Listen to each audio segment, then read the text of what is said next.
ఇప్పుడున్న ప్రభుత్వాలు కేంద్ర ప్రభుత్వం కానీ రాష్ట్ర ప్రభుత్వం కానీ ప్రజలకు ఇచ్చిన హామీని తుంగలో తొక్కారు. 2 కోట్ల ఉద్యోగాలు అన్నది ఇవ్వలేదు. అదేవిధంగా ఏది డిమానిటైజేషన్ చేసి 1000 నోట్లు తీసి 2000 చేశారు. ఒక్కొక్కరికి 15 లక్షల రూపాయలు బ్యాంకులో జమ చేస్తున్నారు, అది చేయలేదు. ఆఖరికి ఇప్పుడు ప్రైవేట్ సెక్టర్లకు ఏదైతే ప్రైవేట్ కంపెనీలకు ఇవ్వాలని చూస్తుండ్రు పబ్లిక్ సెక్టర్లో, ఇవన్నీ ఉన్నాయి. ఆఖరికి డీజిల్ పెట్రోల్ అన్ని పెంచిండ్రు. కాబట్టి మేము ఇంటింటికి పోయి చెప్తున్నాం. అదేవిధంగా నిన్నటి వరకు గుర్తింపు రానప్పుడు ఇప్పుడు అందరికీ ఏది రేషన్ కార్డులు ఇస్తున్నారు, అదేవిధంగా పెన్షన్లు ఇస్తున్నారు. ఏది ఇచ్చినా మేము ఇంటింటికి పోయి మేము చేసిన అభివృద్ధి చెప్తున్నాం. కాంగ్రెస్ పార్టీ సోనియా గాంధీ ఇచ్చింది తెలంగాణ, ఆమెకు సరి అయిన న్యాయం చేయమని కోరుతున్నాం. ఎందుకంటే ఎవరు చేయని పని చేసింది, ఆమెకు తెలుసు ఆంధ్రలో నష్టం జరుగుతుంది. అయినా ఇచ్చిన మాట నిలబెట్టుకున్నది. కాబట్టి ప్రజలు కూడా ఇచ్చిన మాట నిలబెట్టుకోవాలని కోరడానికి మేము తిరుగుతున్నాం. మళ్ళీ కూడా పోతాం. మిగతా వాళ్ళు కూడా ఆల్రెడీ డోర్ టు చేస్తున్నారు. మా క్యాంపెయిన్ మొదలైంది. మొన్న ఆమె నామినేషన్ వేసింది. రేపు ఇంకో నామినేషన్లో నేను కూడా పార్టిసిపేట్ చేస్తా. ఆ పేరు జరగొద్దని చూస్తున్నా. ఒక పక్క రాహుల్ గాంధీ గారు ఇంత కష్టపడి భారత్ జోడో యాత్రలో ఆయన నడుస్తున్నాడు, వాళ్ళ తల్లి నడిచింది.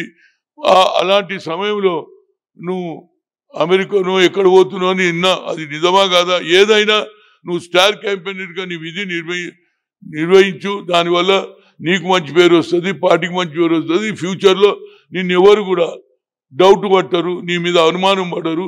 తిట్టడం అలవాటు. ఓసారి పూలు వేస్తారు, ఓసారి చెప్పులు కూడా వేస్తారు. దానికి అన్ని భరించాలి రాజకీయాలు అనేది నా ఉద్దేశం.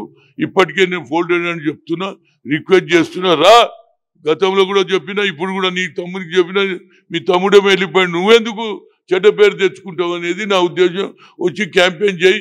ప్రజలు ఎవరికి ఓటేయాలన్నా వాళ్ళు వేస్తారు.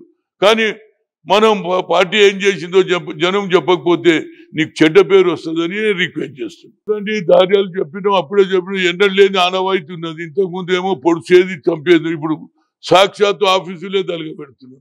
దీనికి ఎలక్షన్ కమిషన్ సీరియస్ తీసుకోవాలి.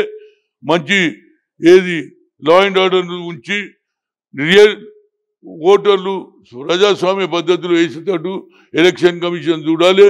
పోలీస్ సిబ్బంది కూడా వన్ సైడ్ చేయకుండా, ఇది ఎలక్షన్, రాజ్యాంగబద్ధంగా ఎలక్షన్ కావాలి. బాబాసాహెబ్ అంబేద్కర్ పేదవానికి ఒకే ఓటు ఇచ్చిండు, కోటీశ్వరుగా ఆ ఓటును సద్వినియోగం చేసుకోమని కోరుతుంది. ఇప్పుడు అందరు కూడా బీసీలకు కూడా అంటాను, ఒక నిర్ణయం జరిగిపోయింది.